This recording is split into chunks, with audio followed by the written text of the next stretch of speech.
I've said it before, and this is the time I mean it the absolute most. I really, really, I don't want to do a podcast now because that was horrific. That was absolutely horrific.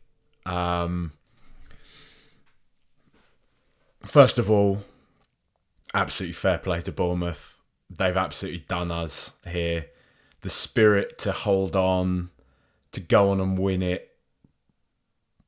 Fair play to them. Be nice if our lot could muster that. I rather naively was saying in the preview to the game that I don't think it was naive. I had some hope that Tottenham would see out the rest of the season in a pretty strong and convincing fashion. I had hope that everybody was starting to write us off a bit too easily. That the narrative was overwhelmingly lol Spurs. Yeah, there we were, just on the outskirts of the top four, breathing down everybody else's neck. Newcastle set up today. Newcastle lost. And we just don't ever seem to want to capitalise on those opportunities. I really don't know. Look, this is straight after the game, so maybe on reflection there'll be plenty more. In reflection, in a few days' time, there'll be plenty more that will come out from this. But my main feeling really is just, what the fuck are we doing? What are we doing?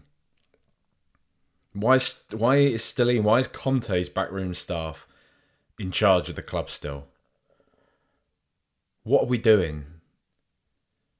And we joke, we have the whole Logan Roy, anybody that doesn't watch it, Succession, very popular show. There's a funny line in there where he's saying to his kids, I love you, but you're not serious people. And that is just Tottenham. Like, this is just, it's just farcical. And whatever, we got this Scott Munn bloke in. I haven't bothered speaking about it on a podcast because I don't fucking know. Like, I don't think anybody really knows, do they? Or he did some stuff in Australia. I've seen mixed kind of thoughts about him from certain Aussie Spurs fans on Twitter and whatever, and I think everybody's a bit like, But I'm not leading a campaign against Scott Munn. I just don't. What are we rooting for now, man? Like, I think that's the main thing. This is the thing that's so exasperating that me and Shah are sort of saying when we're watching this. It's not an entitlement thing. It's not, I just want Spurs to steamroll every game. I expect Spurs to win everything. Like, it'd be nice. But really what you want is something, again, that you can believe in, a project that is, it's got some cohesion to it. Like, if you imagine something like Brighton, they lose Potter, everybody thought that would be the end of it. And they've just found another manager that's just managed to slot in there. They lose their best players time after time after time. And they've always got a queue of other players just to plug in, to fit in, because they're clearly a well-organised outfit. They're a club that has a philosophy, has a mantra. There's none of that at Tottenham. It's just gone. It's just absolutely gone. And great hearing the fans singing for Pochettino again. Obviously, it's not going to come as any surprise. That's what I want. There's been a lot of talk about Company. That does excite me on a certain level. I'm not going to lie. It's intriguing. That's the thing, right? What he's done with Burnley is great. I had a little run-in with somebody on Twitter about it who was kind of giving me the you're an idiot type treatment about it for having any skepticism over Company. Obviously, I don't agree with that. I don't think Burnley, okay, they've done very, very well, but it's still not the rags to riches story I don't think that people want to make out that it is. They're a club with a huge infrastructure now. They're a Premier League club. They're a proper club. If you go up there, the training ground, all of it, the facilities, they're a big club. They're miles ahead of a lot of teams in the Championship. But he's done a good job there. I get that. But people want to revise history on it now because he was shite when he came to the Premier League. But a lot of people were saying they want Steven Gerrard to be Tottenham manager because of what he was doing at Rangers. And now, when I've made that comparison, it's been, it's been put back at me. Oh no, anybody could do that with Rangers. Well, they fucking haven't though, have they? And plenty of people were admiring the work that Steven Gerrard was doing with Rangers.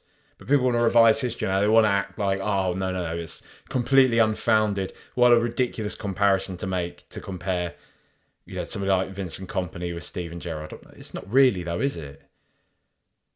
So there is that anxiety there. There is that feeling that maybe he should come up with Burnley and carry on doing what he's doing with them in the Premier League and just see how it goes. The other point that it might be true, it might not be, but somebody else said to me on Twitter that when we bring in Kompany, second Pep goes, all of it is going to be is just destabilising everything that we're doing. So if we are in a good place at that point, if Pep goes, he's probably going to want to go there, and because especially if he's doing a good job at Tottenham. So, but I that can happen with anybody. That can happen with any manager. So I don't, that's the sort of secondary concern for me. The primary one for me is that I don't know how much time. I mean, he was at Anderlecht as well, to be fair, and he was doing a good job there. So, I would much rather have Vincent Kompany, I would say, than basically anybody else that isn't called Maurizio Pochettino. I think I would say that even more than Nagelsmann, because with Nagelsmann, I just feel like he's going to be in the same place. If it doesn't go his way, he's going to just default back to this is the club's fault, not my fault. I'm too big for this. Like this wouldn't happen to me if I was at Chelsea. Actually, I can't be bothered for that. I think Vincent Kompany's in a good place where I think he's got the aura of being a legendary Premier League winning captain, one of the best defenders the Premier League's ever seen. It's so funny to me how he gets left out of the conversation so much. It's always Van Dijk or Rio Ferdinand. But I think Vincent Kompany's miles better than either of them were, to be honest. But, it's a side point. Again, everyone's. I digress massively. This is, stream of consciousness after a fucking football match that's ended that way. My point is, I'm just in that zone now where whoever we bring in, Kompany, Pochettino, De Zerbi, whoever, it just feels like it's going to be that same merry-go-round. We're going to get good for a bit. We're not going to push the button when we need to try and win the league, and then it'll all fall apart again. But Daniel Levy isn't going to go anywhere. ENIC aren't going to go anywhere unless somebody wants to buy the club. Fair play to everybody that is protesting, that manages to protest without resorting to anti-Semitism as well. Pound signs in names and crude photoshops of parasites and stuff. We can do without all that. You can make a point without doing all that shit. But fair play to anybody that is. There's plenty of people that still go outside the ground, outside the training ground. Fair play to them. They're doing something. They're not just sitting on Twitter arguing about it or sitting on podcasts and belly aching about stuff. I don't know. It's at the end of a pretty emotionally fraught season, right? And so once the dust has settled on all this a bit, hopefully Manchester City win the league. We can reassess and go again. That's the football terminology, isn't it? That basically everybody says now. Go again next year and see what happens. But there is the anxiety of Arsenal being top of the league. But there's also the fact that Chelsea, you wouldn't guarantee them having a terrible season again next year, especially not with the talent they've amassed. Probably with Julian Nagelsmann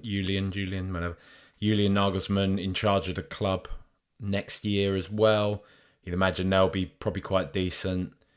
Liverpool, fuck knows. Newcastle, that project's well underway, isn't it? Maybe they've fired ahead a bit quickly. I don't know. But they're certainly kind of announcing themselves now, aren't they? Manchester United back in the mix. Arsenal good. City are always good. Where does Spurs fit? But also, right now, my concern, my anxiety isn't, will Spurs make a title race next year? Be great, but my real pressing concern now is, can we please just have some kind of identity? Can we please just shift this along a bit now? Because it's been years of this now after Pochettino, right? And the final half season of Pochettino's tenure as well. I'm not going to pretend otherwise on that front. But it just feels like it's a slowly deflating balloon at Tottenham. And it's just not... It's not going anywhere, is it? It's just not going anywhere. It's just horrible seeing them doing what they're doing. And yeah, I know we can look at this and say we're still well within reach of finishing in the top four, but it's just not right, is it? It isn't right. We know it's not right. Harry Kane individually has won us 22 points this year. 22 points, right? That tells you all you need to know about how good or not we are, and people may want to say that shock horror, best player on team is good for team. I get that to a degree, but that's the most of any player in the entire Premier League. To say that we're not reliant on one player is pretty mad if you consider that without those, we'd be on 31 points now. We'd be round about where Bournemouth, West Ham are. 14th, 15th in the league. And how many times this year have we actually looked good? Honestly, how many times have we actually looked good? And how many times this year have we come out of games, like last week, saying, how did we win that? I have no idea, but whatever. And as I've said on here, as plenty of other people have said, the reason why we win these games is because we have some world-class players. Generally a world-class player in Harry Kane. But other than that, it's just a shambles. And look, I'm going to be a broken record on this for some time, but it's still relevant. Antonio Conte is an utter fraud. What an absolute state this team is. And I just don't buy the idea that we can just lump all this on the players. Yeah, there might be some players that are in need of a bit of a refresh. We've had Dav Sanchez today, who's come on and reminded us again of who he is, but he's got no confidence at all. And he's definitely not going to have any after today, It's... Look at Aston Villa.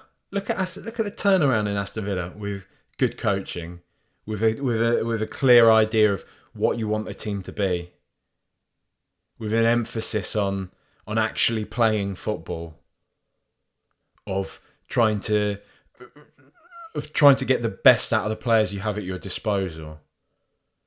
Yeah, we've had to sit and listen to Antonio Conte for the past couple of years tell us there's nothing that he can do. This world-class manager, there's nothing he can do with the players at his disposal. I just don't buy it, man. I don't buy it. Don't buy it. Eddie Howe. Half of those... Newcastle are spending money. Let's make no mistake. They are spending money. They've got the momentum of that project of, I would guess, the players knowing that they are going to be a big team. I think that helps. It helps breed into the players, this is exciting, this is a good place to be, I want to stay here, I want to be a part of this. And they raise their game. And as I keep saying about from us, fish rots from the head. That vision isn't there at Tottenham. It's not. Again, I reiterate, I understand that the Formula One go-kart track and the concerts and this type of stuff is good. It's good to diversify what that stadium can provide for the club when we're not backed by an oil-rich state. But the emphasis on that side, the commercial side of the club, is so heavy. It's so heavy, and it's been so heavy for years. And to be constantly told, for the message to constantly be, we can't compete with the top teams out there. I mean, all right, in fairness, Daniel Levy has never come out and said that. I'm pretty sure he had, actually. I don't know, somebody, him or Paratici, I'm pretty sure not too long ago have said it's difficult. It's very difficult. And it's just, it's just, it's just going round in a loop, though. This could be the same fucking podcast. You could have put this on after fucking Southampton or any of the other shit shows we've put out this year, because it's the same thing we're going over and over and over and over about.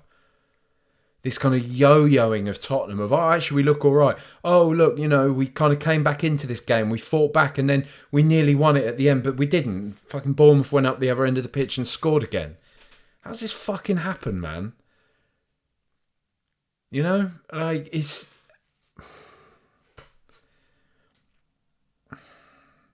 And Dav Sanchez has been thrown under the bus today. I mean, he's don't get me wrong, he's awful. He is awful. He needs to go, and he might come on. That's got to be the last time we ever see him in a Tottenham shirt, because that's horrible. Horrible that everything that's happened to him on a personal, individual level, as a man, as a human being. To see that happen to him is hideous. It's so uncomfortable. It's so uncomfortable to see that type of thing happen. But he didn't march down the tunnel. He sat on a bench. He sat out there and stayed there, and he took it. So fair play to him on that front. But equally, a lot of people are very quick to say, "Oh, this is disgusting. This is disgraceful," from these fans. People have no voice, man. Like, they don't. And that's the way you voice your concern about these type of things. If people are pelting him with personal abuse and stuff, yeah, that's a different thing. But the pantomime of live entertainment, of booing, of making your thoughts known, I think that's part of it, and it is uncomfortable. It's not nice. And like I say, if he's getting actual abuse, don't condone that in the slightest, quite obviously. But the booing and such, as awful as it is, it's on the management. It's on the management for throwing a player who's so clearly out of confidence, out of form, all of it, into a game like that. As it was said on Twitter, Billy Mack, most of you will know who he is on Twitter. Tweet Good Mac, I think his handle is. I can't remember what it is at the moment. He was saying that, yeah, sure, you can complain about Sanchez being bad, but we all know he's bad. it's a more damning indictment on the coaching and what's been happening at Spurs for the past 2 years, that they're so wedded to this three at the back idea that they can't think of any alternative to that might be more suitable. And as one of the responses to that was, it's like only making soup. It's like making soup when all that you have at home is forks. I mean, that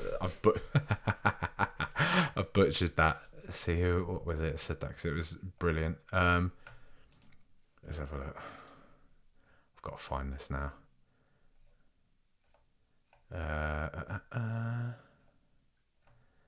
So bear me. Yeah, Mike J. Paul. So tweetgood_Mac. His original tweet was, I mean, Davinson Sanchez is rubbish, but it's an utter failure of coaching that we can't seemingly consider anything other than a back five. Bang on. And Mike Paul's response was, it's like constantly making soup when we have our forks. And yeah, perfectly put. It's just, it's awful. It's awful, and just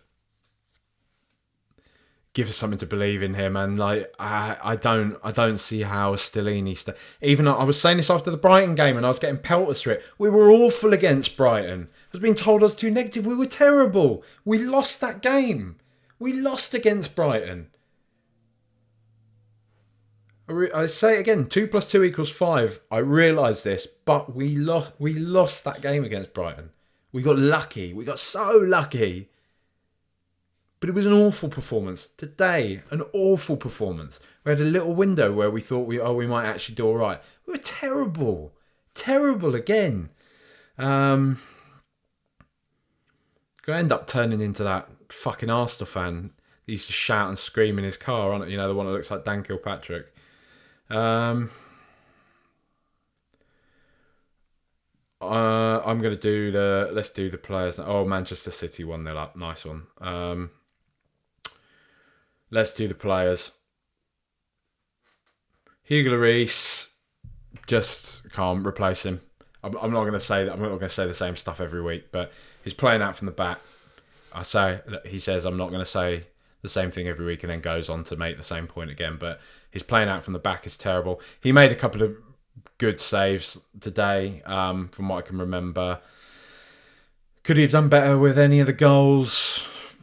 Probably not. Feels a bit harsh. But whatever. It's Hugo Lloris. We know everything now. Longley went off pretty soon, didn't he, into the game? When did he go off? Sort of towards the end of the first half. Nothing really stood out. Eric Dyer, appalling. Apparently going to get offered a new 3-year deal.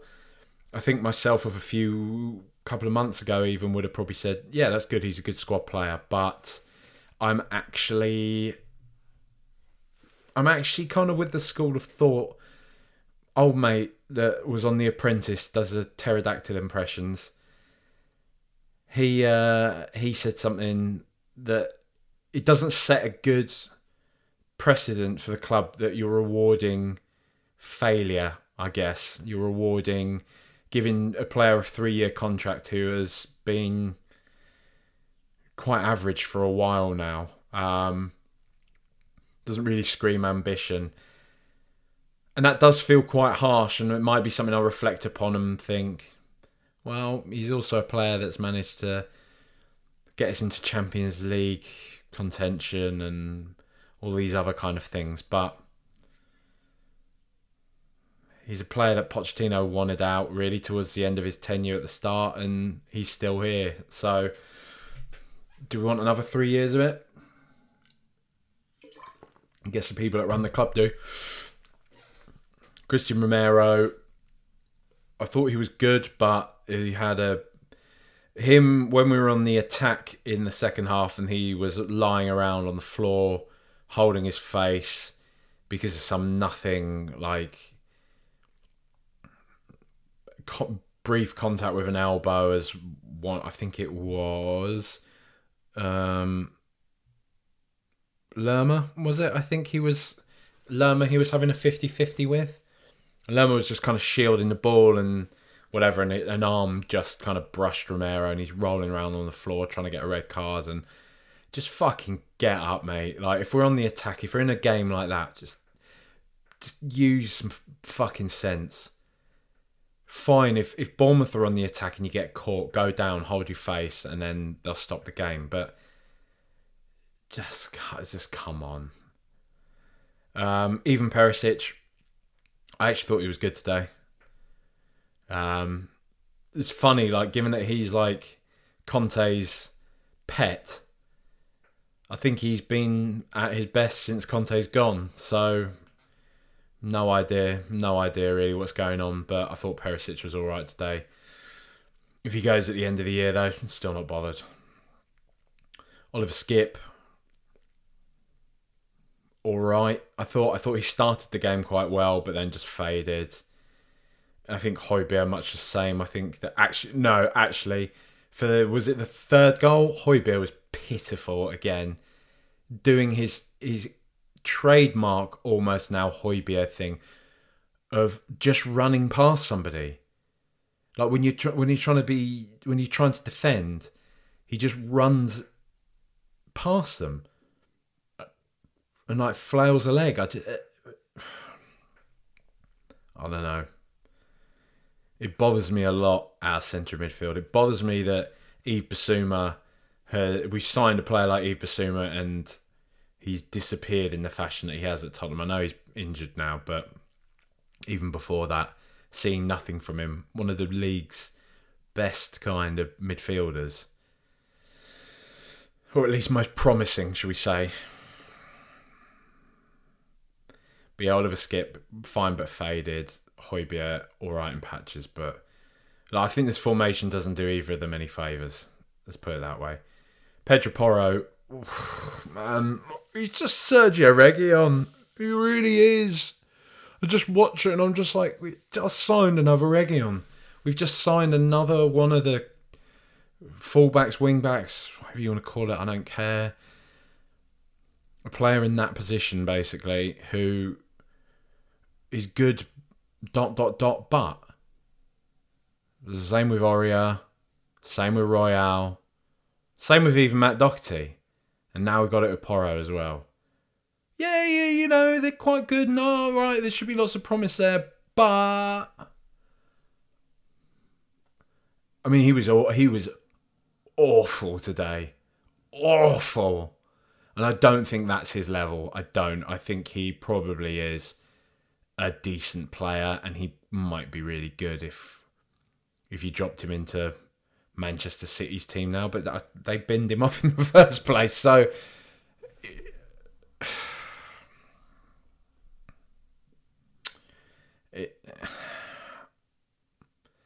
it's just just when can we just catch a break? When can we just sign a player and they're just good, and that's that. And then make the team better. Heung-min Son, I mean, just looks like Son again, right? Very well taken goal, dangerous for pretty much the entire game. I think he was our best player today by a long way. He was constantly causing problems to them, making good runs, picking up the ball well. He's one of the few players that's come out to the press and said how sad he was about Conte going and how he feels guilty about not playing better for him and all that type of stuff. But you can't help but feel that he's playing better now that he doesn't have Antonio Conte scowling at him from the sidelines. Doesn't have Antonio Conte telling him not to shoot or whatever. Because he just looks like Son again. And suddenly all these kind of theories about, or maybe his body's given up on him and whatever, just kind of seems like bollocks. Actually, he's just a really fucking good footballer who's been playing in a shit system under a horrible manager. Dejan Kulusevski, woeful today. Just doesn't look fit. Hopefully he'll be good next year. That's my main thing on Kulu. just holding hope that we've seen how good Kalu can be, or Decky, as he likes to be called. We've seen how good he can be. Sorry, I'm just trying to charge my phone. It's running out of batteries. So I'm charging it.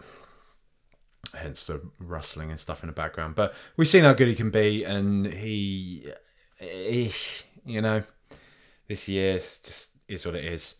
Harry Kane, I thought, was horrible today. Horrible performance from him. He was coming into it in that brief little spell when we were trying to turn things around, but I don't know. There's only so much the fella can do on his own, right? As far as results like today, I think this sort of sense that, will he, won't he sign a new contract? I think results like today would just be those sort of final nails in the coffin for him when he's like, I cannot stay at this club. I cannot risk it here any longer, you know? So I think he'll probably go.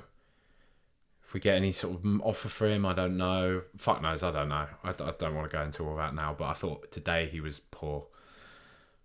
Davinson Sanchez, spoke about him in the main pod. Awful. Just should never play for Tottenham again. Sell him. Let him enjoy his career. I'm sure he will go to La Liga. Somebody, Athletic Bilbao or somebody will sign him and he'll be good and he'll have a good time out there. Probably win a fucking Europa League or something, especially if he signs for Sevilla. Win Europa League, and we can see some more funny banter posts from Paddy Power or whoever. Ha ha ha, Davinson Sanchez won a trophy after leaving Tottenham. Great, yeah, we know that. So because today is just, it's grim, it's uncomfortable. I'm not as, like I said, I don't condemn the fans booing him because people pay a lot of money to go and watch Tottenham and they've had enough. And as long as it's not vitriolic abuse, booing and all that is pantomime, and that's fans having themselves be heard. Players will be cheered wildly and their names will be sung when they deserve it, It's part of their profession. It's how it goes. Richarlison, whatever, and it came on for a bit. Didn't really do much. Actually, to be fair, missed a golden opportunity with that header. Can keep making excuses for that lad, and I'm sure he's in his own head a bit, but it's those sort of opportunities you got to take, fella. You just have to do it, and he didn't.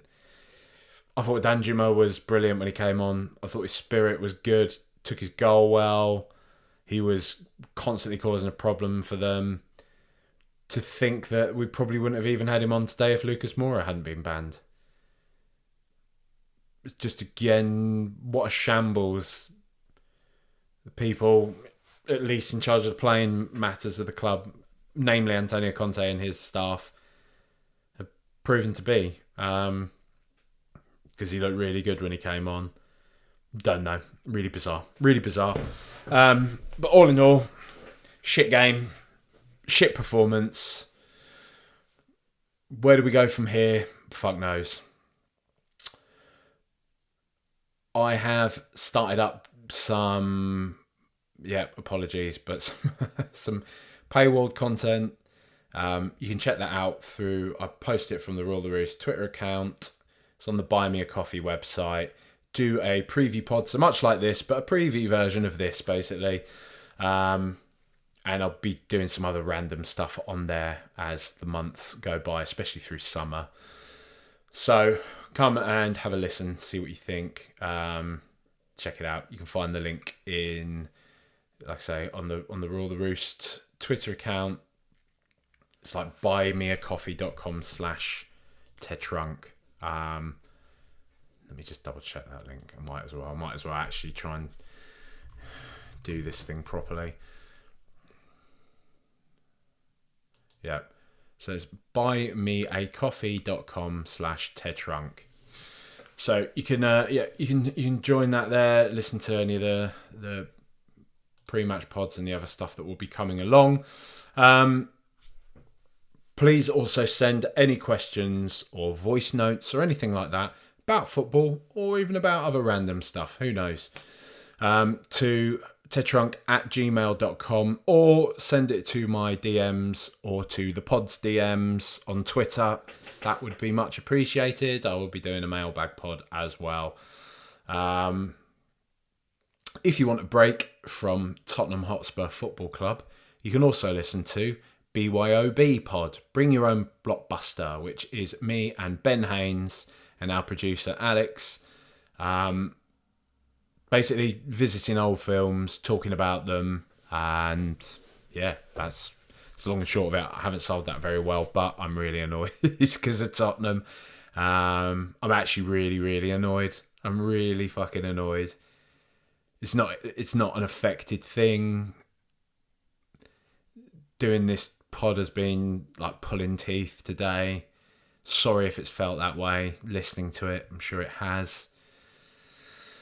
I don't know what more to say. So, bye-bye.